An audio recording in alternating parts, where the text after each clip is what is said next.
He invited her to his wedding to be laughed at, and she arrived with a calm he had never earned the right to break. The room at the Carlisle shimmered under crystal light, every table dressed in white roses and gold chargers, every laugh polished to sound expensive. Before we continue, where are you watching from? Drop your city or country below. And if you believe dignity is the strongest revenge, hit like and subscribe. Now, back to her story. Amelia Hart stood just outside the ballroom doors with one hand resting on the cream-colored invitation in her clutch, feeling the edges of it press into her palm like a thin blade. 10 years ago, she had once believed in forever with Daniel. She had believed in shared dreams, in late-night plans over takeout, in the kind of love that would grow stronger under pressure.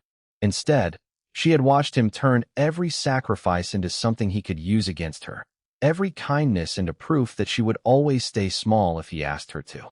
He had called her practical when he meant plain, quiet when he meant forgettable, loyal when he meant convenient. And when the marriage ended, he left her with the kind of silence that makes a woman hear herself differently. Not broken, not ruined, just stripped down to the truth. Inside, the music softened as the crowd shifted. Amelia could already imagine the scene waiting for her. Old classmates, old smiles, old comparisons dressed up as concern. Daniel would be there, of course, standing tall in an expensive suit that still could not make him look kind. He would place a hand on the back of whatever woman he was showing off now and speak about his life with the easy confidence of a man who had never had to rebuild himself from ashes. But Amelia was no longer the woman he had known. The last 10 years had taught her how to work with steady hands, how to keep her head down when the world expected her to fold, how to make a life out of quiet mornings, rent paid on time, and a small apartment where the coffee always smelled better than the one they used to drink together. She had learned that dignity was not loud. It did not beg for attention. It simply stood upright. A server passed by, and the scent of champagne and garden lilies drifted through the air. Somewhere beyond the doors, she heard Daniel's voice rise in laughter, smooth and self-satisfied, the sound of a man who believed the room belonged to him. Amelia lifted her chin. Her reflection in the mirrored wall showed a woman in a deep emerald dress, simple, elegant, impossible to dismiss. Not because she was trying to impress anyone, but because she had finally stopped apologizing for taking up space. The doors opened on their own, and the music from inside spilled into the hallway like a dare. Heads turned. Conversations thinned. Amelia took one slow breath, then stepped forward, carrying the stillness of a woman who had already survived the worst part. Inside the ballroom, the air felt different from the hallway, thicker somehow, weighted with perfume, chilled champagne, and the soft scrape of polished shoes over marble. Amelia let the doors close behind her and kept walking, one measured step at a time, as if the room had not just gone quiet for her. It had. She could feel it in the tiny shift of attention, in the way conversations thinned into whispers, in the brief pause of a violin phrase before the music resumed. At the far end of the room, Daniel stood beneath a crystal chandelier with one hand in his pocket and a smile that belonged to the kind of man who mistook being admired for being right. Beside him, his fiancée glittered in a dress that looked expensive in the loudest possible way, all shimmer and certainty and practiced softness. Daniel saw Amelia, and his smile widened as if the evening had finally become interesting. He excused himself from the cluster around him and crossed the room with the easy confidence of someone who had never been forced to stand in silence and wait for mercy. When he stopped in front of her, he looked her over slowly, from the emerald fabric at her waist to the calm in her eyes, and his expression shifted into something almost amused. "You came," he said, loud enough for the nearest tables to hear. "I thought you would send your regrets." A few people laughed, politely, uncertainly, as if they were waiting to be told which side of the story they were supposed to choose. Amelia did not answer right away. She simply looked at him, and in that pause there was more history than any roomful of small talk could carry. There had been a time when his opinion could tilt her whole day, when one sharp word from him could follow her home and sit at her table like a second shadow. But that version of her had been left somewhere far behind, folded into the years she spent rebuilding herself with no audience at all. She thought of early mornings at a bakery counter, the warm smell of coffee, the feel of a receipt printer buzzing beneath her fingertips, the quiet dignity of choosing her own life piece by piece. Daniel seemed to mistake her silence for weakness. He always had. Still so reserved. He said with a faint shrug, turning just enough for the crowd to see his smile. Some things never change. The fiancé gave a tiny, sympathetic laugh, the kind designed to make a room feel smaller around the person being judged. Amelia kept her face steady. She noticed the delicate arrangement of white roses on the nearby table, the gleam of gold chargers beneath soft candlelight, the way one guest lowered his glass but refused to meet her eyes. Everyone was watching now. They were waiting for her to flinch, to defend herself, to shrink the way she once had. Instead, Amelia folded her hands loosely at her waist and said, quietly, "You always did prefer an audience." Her voice did not rise. It did not need to. The words landed cleanly, and for a fraction of a second, the smile on Daniel's face faltered. Just enough. Enough for her to see that he remembered the woman he had underestimated. Enough for her to know that tonight was not going to belong to him. Daniel's smile had barely settled back into place when the next wave of conversation drifted toward them, not because the room had grown warmer, but because people could not look away. Amelia could feel it, that fragile, electric tension that lived in every shoulder angle and every quick glance passed from one guest to another. Daniel lifted his glass with the easy confidence of a man who believed the evening still belonged to him, while his fiancée stood at his side with the polished grace of someone enjoying the spectacle. "I was beginning to wonder if you would come," Daniel said, his tone light enough to sound gracious, sharp enough to remind everyone why they were watching. Amelia let her eyes rest on him for a moment, then on the crystal rim in his hand, then on the white roses arranged so carefully near the center of the table, as if beauty could soften the truth. "You sent the invitation," she said. "I thought you wanted an answer." A few guests shifted their weight. Someone at the back let out a nervous laugh and stopped too quickly. Daniel's fiancée smiled as though she had rehearsed the expression in a mirror, but her fingers tightened around the stem of her glass. Amelia noticed everything now. The slight bend in Daniel's posture when he leaned too close to the crowd. The way he kept angling his body so no one could forget he was the man in control. The way control, in rooms like this, always needed an audience to survive. Then the music changed. It was subtle at first, only a soft pause in the piano line, a hush that seemed to sweep across the ballroom from one polished table to the next. The grand double doors at the far end opened. Not wide, just enough for a man to step through and make the entire room feel smaller. He wore a dark suit that fit with quiet precision, the kind of tailoring that never begged for attention because it never needed to. His presence did that for him. The guests nearest the entrance turned first, then the rest followed, like a tide pulled by gravity. Daniel looked over with polite impatience, as if the interruption were an inconvenience. Then his expression changed, not all at once. First the smile thinned, then his eyes sharpened, then the color drained from his face with slow, unmistakable certainty. The man who had entered did not hurry. He crossed the marble floor with measured calm, one hand resting loosely at his side, the other carrying the kind of stillness that only powerful men seem to wear naturally. Amelia felt her own pulse steady instead of quickening. She did not need to ask who he was. The room already knew, even before the introductions came, because people had begun to straighten in their chairs, to lower their voices, to search each other's faces for an explanation. Daniel's fiancée glanced at him, then at Amelia, and the first trace of uncertainty entered her expression. The man stopped beside Amelia with a quiet familiarity that seemed to rewrite the air around them. He offered his hand, not possessive, not performative, simply certain. Amelia placed her fingers in his, and the room seemed to hold its breath. "I believe I am on time," he said, his voice calm and low, carrying easily across the ballroom without effort. Daniel's mouth opened, then closed again. Amelia looked at the man beside her, and for the first time all evening, something almost like surprise crossed her face, not because she had not expected him, but because she had forgotten how completely a single arrival could change the shape of a night. He turned toward the room, then toward Daniel, and in that quiet movement lay the beginning of a truth no one in the ballroom had yet earned the right to hear. By the time the first ripple of silence moved through the ballroom, Amelia no longer felt like a guest. She felt like the center of a room that had suddenly forgotten how to breathe. Daniel stood a few feet away with a glass in his hand, his posture polished, his expression arranged into that same practiced confidence he had always worn when he thought he was in control. But the control was slipping now, thread by thread, and she could see it in the tiny movements that did not match the smile on his face.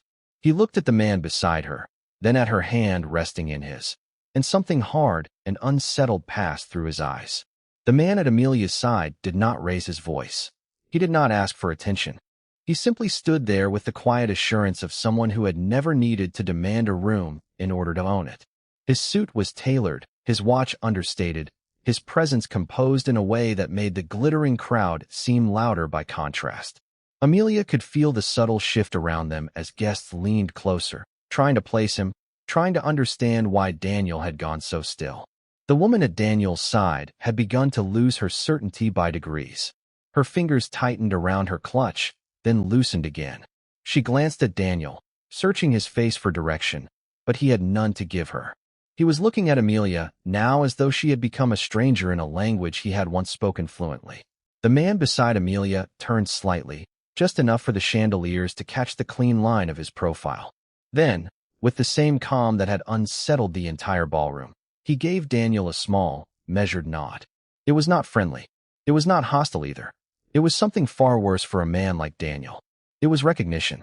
Daniel straightened, forcing a laugh that did not reach his eyes. He took a slow step forward, then stopped, as if the distance between them had become more dangerous than he expected. Around them, the room waited. No one returned to their conversation. No one lifted a fork or reached for another sip of champagne. The air held steady, thick with curiosity and the sharp, almost physical pleasure of sensing a shift in power before anyone named it. Amelia could feel her own pulse, quiet and even, beneath the silk of her dress. For so long, she had lived with the weight of being underestimated that she knew the exact sound of it when the room began to change its mind. Beside her, the man she had arrived with finally spoke again, his voice low enough to feel private and clear enough to carry. I thought it was time I introduced myself properly. The words did not rush. They landed one by one, carefully placed, and every face in the room seemed to turn toward him as if drawn by a current. Daniel's fiancée searched Amelia's expression for a clue and found only stillness. That was when the first real doubt touched her face. Daniel opened his mouth, but nothing came out. Amelia did not look away. She had spent years learning that silence could be a shield, and tonight it was also a blade. The man beside her let the pause stretch just long enough for the discomfort to settle into the room like perfume in warm air. Then he smiled, slight and unreadable, and the ballroom seemed to shrink around the sound of everyone waiting for the next thing he would say. Before the room could settle into its new silence, Amelia felt the strange, steady weight of every eye in the ballroom. It was not the sharp attention of gossip anymore. It was something quieter, more unsettled, like people realizing the floor beneath them had shifted while they were still standing on it. Daniel had gone very still. His fiancée kept her chin lifted, but the hand around her champagne flute had tightened so hard the stem looked fragile. Amelia did not move. She stood beside the man who had arrived with her, his calm presence anchored at her side like a door that would not be pushed open by anyone who had not been invited. The string quartet continued to play in the distance, but the music sounded thinner now, almost hesitant, as if it too understood that the evening had changed direction. A server passed with a tray of crystal glasses, and the soft clink of glass against glass seemed louder than it should have been. The man beside Amelia shifted his gaze over the room, not hurried, not triumphant, only measured, like someone taking inventory of a place that already belonged to him in ways no one else yet understood. Then, with a small nod toward the host at the far end of the room, he said, "I believe this is where introductions should be made." His voice carried cleanly, smooth and calm, and the effect was immediate. Several guests turned toward Daniel, then back to Amelia, then back to the man beside her, as though trying to fit the pieces together before the picture was fully revealed. Daniel forced a laugh that sounded too thin to hold. "You are making a scene," he said, but the words lacked their usual ease. The man did not smile wider. He did not need to. He simply looked at Daniel with the faint patience of someone who had already seen through him. Amelia watched the smallest details, the way Daniel's jaw tightened, the way his fiancée's gaze flicked between their faces and then dropped for half a second too long. Fear did not arrive all at once. It came in fragments. In the pause before a reply. In the stiffness of a shoulder. In the silence that no one wanted to break first. Beside Amelia, the man finally extended one hand, not to Daniel, but to the room itself, as if he were greeting an audience at the start of a performance they had all been invited to witness. "My name is Ethan Cole," he said, unhurried and clear. A murmur spread at once, soft but electric. Some of the guests knew the name. Others knew enough to understand that they should have. Daniel's face lost another shade of color. Ethan's expression remained composed as he continued. "And if we are being honest, I did not come here for the champagne." The room seemed to draw a single breath. Amelia felt it, the collective tightening of attention, the invisible pull of what came next. She looked up at him once, only once, and in that brief glance he gave nothing away except certainty. The kind that did not ask permission. The kind that made old arrogance look suddenly fragile. The silence after Ethan Cole's introduction did not break all at once. It loosened in layers, like a room coming back to itself after a shock it had not been prepared to receive. Amelia could feel it in the slight movement of shoulders, in the way crystal glasses hovered half raised and then lowered again, in the careful faces of people who suddenly understood they had been standing too close to a turning point. Daniel still had not found his voice. He looked at Ethan as if recognition had arrived too late to be useful, and that alone told Amelia enough. Whatever confidence he had brought into the ballroom, it was thinning now, stretched over something far less certain. Ethan did not rush. He did not perform for the room. He simply remained beside her with the same calm that had steadied her since he entered, one hand resting lightly at his side, his posture easy in a way that made the entire atmosphere around him seem more measured. Amelia felt the difference immediately. It was not the kind of presence that tried to take over a room. It was the kind that did not need to. A server passed with a tray of champagne, and Ethan did not touch it. His gaze stayed forward, composed and unreadable, while the guests around them began to assemble scraps of memory around his name.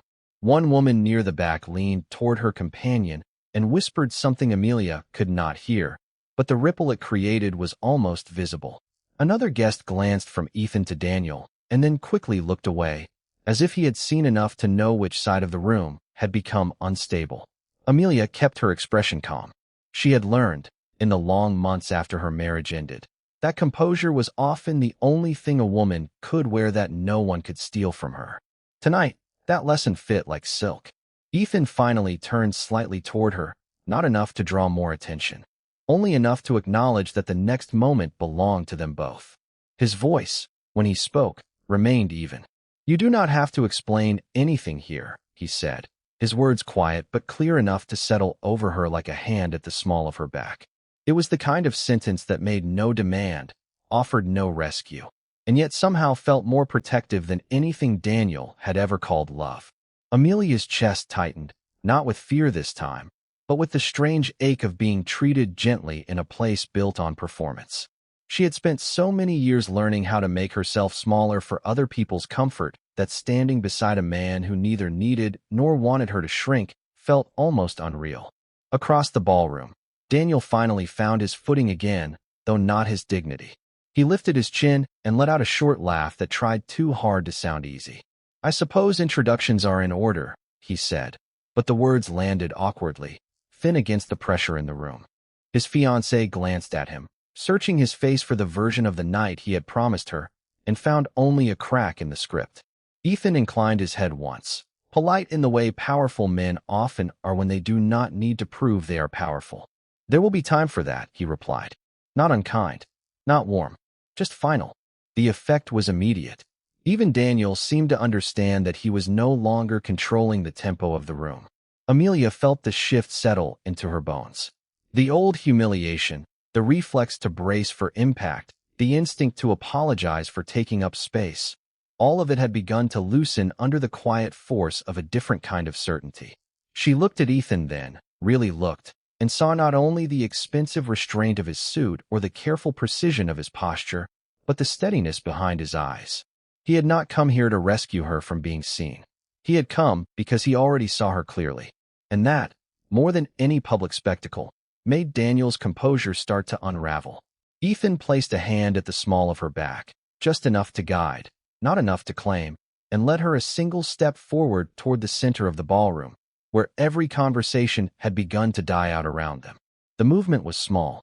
The effect was not. A room full of people fell quiet, waiting, because now they understood the truth better than before. Something larger than a reunion had just entered the night, and Amelia was no longer standing in the shadow of her past. She was standing at the edge of its ending. The first thing that changed was not the music. It was the room itself. Conversations thinned into polite fragments. Glasses paused halfway to lips, and the polished surface of the ballroom seemed to hold its breath under the chandelier light. Amelia felt the shift before she fully understood it, that subtle tightening in the air that always came when power entered quietly and left everyone else to catch up. Daniel had gone still beside her, his earlier confidence unraveling at the edges, but Ethan did not even look at him for long. He looked past him, past the cluster of curious faces, and kept his attention on Amelia, as if she were the only person in the room worth acknowledging. That alone unsettled the balance more than any sharp word ever could. For years, she had been made to feel as though she needed to explain herself before she could stand in a room like this. Now, with Ethan beside her, she did not have to explain anything. She only had to exist. Daniel seemed to sense it too, because his jaw tightened when Ethan asked a simple question about the charity board, his tone calm, measured, almost casual. There was no display in it, no attempt to dominate the room, and somehow that made it worse for Daniel. Men like him understood spectacle. They did not know what to do with restraint. Ethan reached for a glass of water from a passing tray, set it untouched in Amelia's hand, and the small gesture landed like a declaration. Not possession, protection, not a performance, a statement. Amelia closed her fingers around the stem and felt her own breathing steady. She had spent too many years shrinking herself to make other people comfortable. Tonight, she could feel that old habit loosening, piece by piece, like a dress unfastened after a long day. Across the ballroom, a woman in pearls leaned toward her husband and whispered something behind a smile, but even that whisper carried a different shape now. Not judgment, not pity, calculation. People were trying to understand who Ethan Cole was to her, and why he had entered the evening with the kind of certainty that bent the room around him. Daniel tried to recover with a laugh that sounded thinner than he intended. He glanced from Ethan to Amelia and said something about old friends and complicated histories, but the words landed nowhere.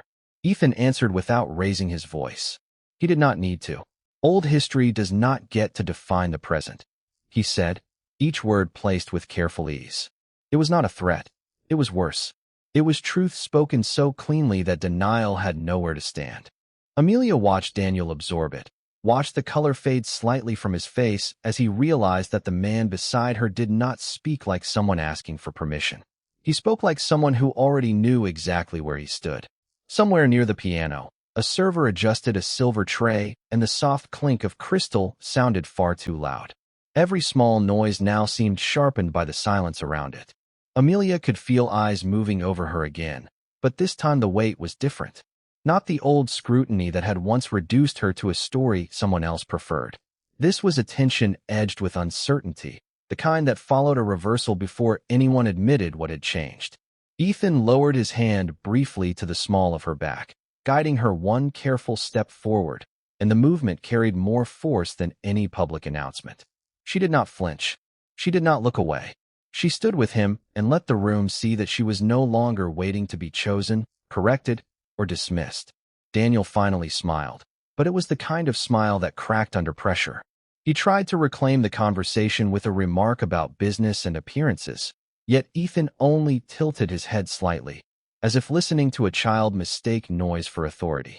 Then he introduced Amelia to the one person in the room whose opinion would matter most to the donors and board members gathered there, and the name that followed her own made several people visibly straighten. The reaction was immediate and almost physical. A few faces lost their color. One man blinked twice as if the air had changed thickness. And Daniel, who had come to the evening expecting to watch Amelia be diminished, suddenly found himself standing inside a room that no longer recognized his version of the story. Amelia did not smile to punish him. She did not speak to wound him. She simply lifted her chin, accepted the introduction, and let the silence do the rest. In that silence, the old shame lost its voice. In that silence, the night began to turn. By the time the room had fully adjusted to Ethan Cole's presence, Daniel had stopped pretending he was still in control. The confidence that had carried him through the first half of the evening now looked thin, almost borrowed, as if he had put it on with his cufflinks and forgotten to take it off when the air changed around him. Amelia noticed the difference in the smallest ways. The way his smile held too long at the edges. The way his fingers kept brushing the stem of his glass without ever lifting it. The way his gaze moved from Ethan to the people around them, searching for reassurance and finding only quiet attention turned away from him. Ethan did not hurry. He never seemed to hurry. He stood with the calm ease of a man who knew exactly what he had just altered and had no need to announce it further. When he spoke, it was measured, almost gentle, yet every word landed with the weight of a final decision. He spoke to the donors first, then to the board members, then to the woman whose opinion had been waiting at the center of the room all along, as if he were carefully placing each piece of a larger truth where it belonged. Amelia understood, suddenly, that this was not performance. This was recognition. It was the kind of recognition people in rooms like this spent years trying to earn, and only a few ever truly received. Daniel tried to laugh once, but it came out brittle and too quick, swallowed almost immediately by the hush gathering around them. He made a remark about timing, about surprises, about how certain introductions could change the mood of a whole evening. No one responded. The silence that followed was not hostile. It was worse. It was patient. It made his words seem smaller the moment they left his mouth. Amelia kept her posture still, her shoulders relaxed, her expression unreadable. She had spent too many years learning how to look unshaken before men who mistook composure for weakness. Tonight, that lesson was no longer a burden. It was armor. Ethan turned slightly toward her, just enough for the gesture to be seen, and that quiet movement carried more authority than anything Daniel had managed all night. He did not raise his voice. He did not need to. He simply acknowledged her presence with a look that made the room understand she belonged nowhere near the margins of anyone's story. She belonged at the center of it. One of the board members stepped forward with the careful respect people reserve for names that matter to more than one table at once. Another followed, then another. Amelia could feel the shift in the room, the invisible reordering of loyalties, the subtle collapse of assumptions built too quickly and too carelessly. Daniel had wanted witnesses to her embarrassment. Instead, he had invited an audience to his own undoing. Amelia did not reach for victory. She did not demand an apology. She only let her eyes settle on the faces around her, one by one, until the room that had once tried to make her smaller now seemed to know better. The old story was still there, lingering at the edges like a shadow that had not yet learned it was no longer attached to her. But the center of the room had changed. The balance had shifted, and as Ethan rested one steady hand at the small of her back and guided her forward, Amelia felt the past fall into place behind her like a door closing softly, with no need for force, no need for spectacle, only the quiet certainty that she would not be walking back through it again. The ballroom did not explode into applause. It changed in a quieter way, the kind that could only be felt by people who understood what status really was. Conversation returned in careful pieces, but it no longer belonged to Daniel. It belonged to the room now, to the people watching, measuring, remembering. Amelia stood beneath the chandelier glow with her hands relaxed at her sides, her face calm enough to make her look untouchable. She had not raised her voice. She had not defended herself. She had done something far more lasting. She had let the truth stand where it could be seen. Daniel felt it before he said a word. He felt the collapse of all the little performances he had built around himself, the polished certainty, the practiced charm, the way he had once believed every person in the room would always orbit his version of events. But Ethan Cole stood beside Amelia with quiet authority, and that changed everything. Not because he demanded attention, because he did not need it. He simply rested one hand at the small of her back, steady and unhurried, and the gesture said more than any speech could have. Amelia saw Daniel trying to recover in real time. He straightened his tie. He laughed once, too lightly, at something no one had said. He glanced toward the investors, then toward the host, then back at Amelia, as if searching for the old vulnerability he used to recognize instantly. But it was gone. The woman he remembered had been buried under years of silence, and what stood in her place now did not tremble. The room kept shifting around him. One of the board members lowered his glass and asked Ethan a question in a tone that was suddenly respectful. Another person moved a step closer to Amelia, as if proximity itself could rewrite allegiance. Even the music seemed softer now, less like a celebration and more like background to a decision already made. Daniel noticed every small movement and understood too late that a single evening can turn a man into a footnote. Amelia finally looked at him again, not with anger, not with revenge, but with the cool, composed distance of someone who had already outgrown the need for his approval. There was no performance in her expression, only clarity. He had wanted her embarrassed, cornered, reduced to the sum of everything he had once told her she was. Instead, he was the one standing in the thinning light, exposed by his own assumptions. Ethan said something low enough that only Amelia heard it, and for the first time that night, the tension in her shoulders loosened. Not because the past was erased, because it no longer had authority. Around them, the room settled into a new order, quiet and unmistakable. The people who had laughed earlier now watched in silence, as if they were witnessing not a scandal, but a correction. Amelia turned slightly, letting Ethan guide her toward the center of the room, and with that single step, she crossed from memory into the present. Daniel remained behind them, searching for words that would arrive too late. Amelia did not wait for them. She did not need a final argument, or a bitter confession, or the satisfaction of watching him unravel. The only ending that mattered was already unfolding in the way she held her head high and kept walking. What had once humiliated her had become the stage for her return, and what had once felt like loss now looked very much like freedom. She did not win him back. She did not need to. She had won herself, and that was the kind of victory no one in the room could ever take away.